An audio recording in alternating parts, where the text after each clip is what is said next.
itlog, guys. Pinakuluan ko yung binili kong taba ng baboy. Taba ng baboy. Nanggigigil ako. Gusto kong adubuhin. Pinakuluan ko lang sa tubig niya. May star anise. Pwede na yan. Mahalaga. Lasang baboy. Hugasan ko muna yung sasamantala yung kawali. Bago ko ilalagay yung ano. Ayan ang inyong chef. Chef Kat. Dahil mainit, kailangan din ng tinidor. Sa Russian store ko binili. Para kasi nabitin ako dun sa handaan namin eh. Sa dami ng pagkain. Nabitin pa. Wala kasi matalas na itak. Hindi ko alam kung matalas yung kutsili nila dito. Ito mukhang matalas. Pwede ito. Matalas. I-slice ko lang siya ng maliliit. Tapos ipaparide ko na lang siya na parang adobo. Adobuhin ko yan bukas. Pwede rin ilaga. Craving ako sa taba ng baboy. Sabi ko kasi dun sa nagtitinda ng sa Russian. Bibiling ko yung mahabang karne na yun na may buto-buto kasi maganda yung layering ng meat niya. Fat, tapos meat, fat meat. Yun yung ginawa namin crispy. Nanihanda. Ang sabi ng sabi ko sa kanya, "Sir, pwede bang i-slice na lang para hindi ako maghihiwa, tamad ako mag-cut." Sabi niya, "Hindi, buo lang." Ganun talagang tinderong tamad. May machine naman silang pang-cut eh. Alam niyo sa Korea, kapag umorder ka ng karne sa kanila, may machine talaga silang ginagamit. Para maputol-putol. Masusunod ka kung anong style ng cut ng meat. Diba? Yung luto to. Adobo. Nilaga. Sarap din pala ito. 30 shekel bili ko.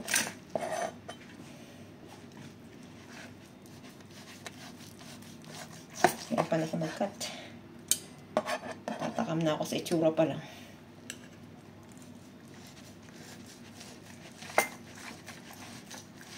Kailangan ko nito na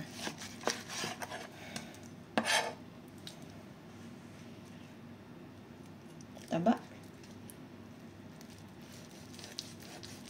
Kasi masarap sa adobo. Ito ba? Manipis lang ang cut nito.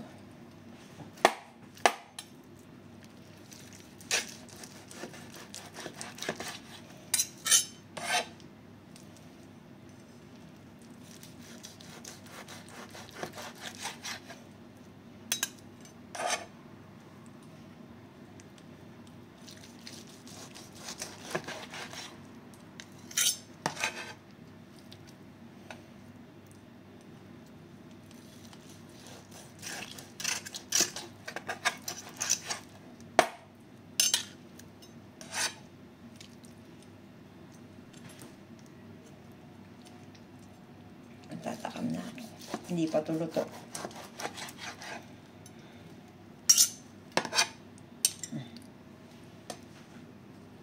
Nangangalay na ako.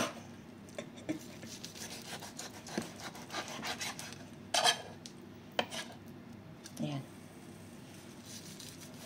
Isusutay ko lang yan sa oil. Ano ko lang, palalabasin ko muna yung taba yan. Tapos lalagyan ko ng bawang, luya. Tapos, pag ambas yung taba niya, lalagyan ko ng vinegar. After, lalagyan ko na ng toyo. After niyan, dapat nga may luya pa yan eh. Pagtanggal ng lansa.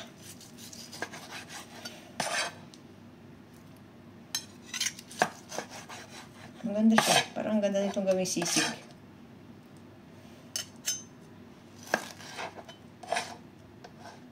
Yahoo!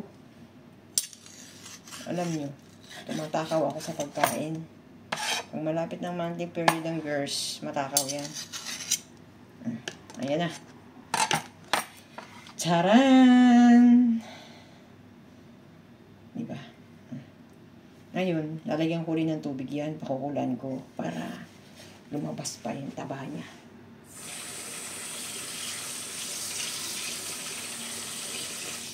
pangkulo. Kasi buo kanina, hindi pa rin equal yung kanyang luto.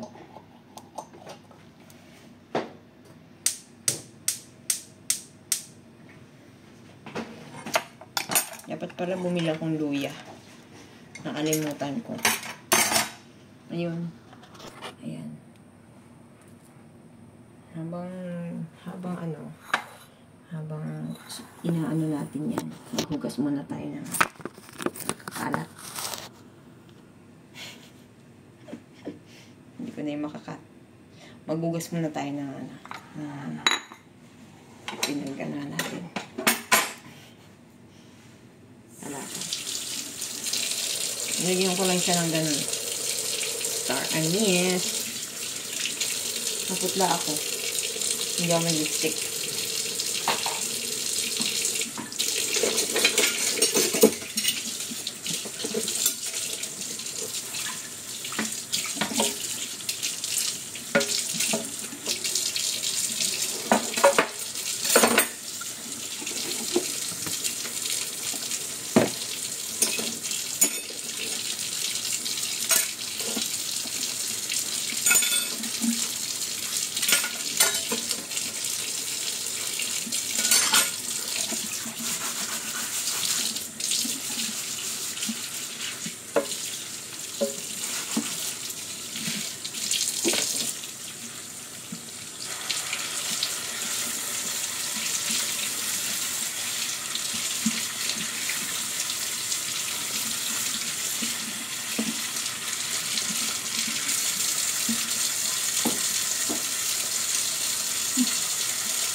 Magbabasag ako ng bawang para sa adobo. Bawang.